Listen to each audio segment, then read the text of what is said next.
जन संसार दुःखार्तो गीता ज्ञानम समालभेत पित्या गीतामितम लोके लब्धा भक्तिम सुखी भवेत।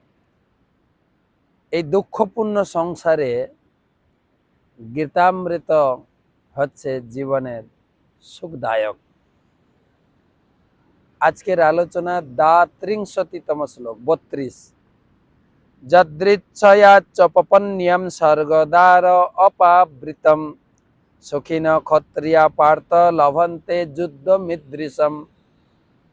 যদৃচ্ছয়া চ পপন্যম স্বর্গদ্বার অপাবৃতম সুখিন ক্ষত্রিয়া পার্থ লভন্তে যুদ্ধমিদৃশম। এই শ্লোকের অনুবাদ: হে পার্থ, না চাইতেই যে সমস্ত ক্ষত্রিয়ের কাছে স্বর্গদ্বার উন্মোচনকারী এই প্রকার ধর্ম যুদ্ধে অংশগ্রহণ করার সুযোগ আসে, তারা সুখী হন। গতকালকে থেকে আমরা শুরু করেছি স্বধর্মের কর্তব্য বিষয়ে।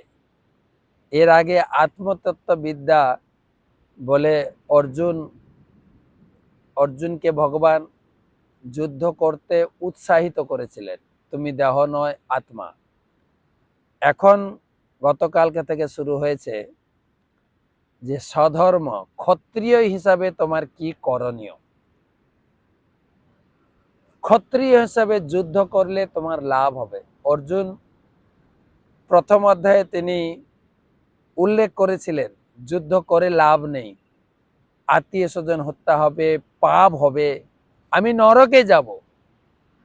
ভগবান এখানে তার প্রতি উত্তর দিচ্ছেন, যুদ্ধ না করলে তুমি নরকে যাবে, কেননা তুমি তোমার কর্তব্য কর্ম থেকে বিচ্যুত হবে।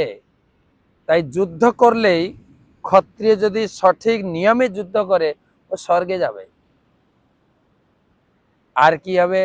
যুদ্ধ করে যদি তুমি রাজত্ব পেয়ে যাও, রাজা হবে, রাজ্যও পাবে, স্বর্গও পাবে, উভয় দিক থেকে তোমার লাভ।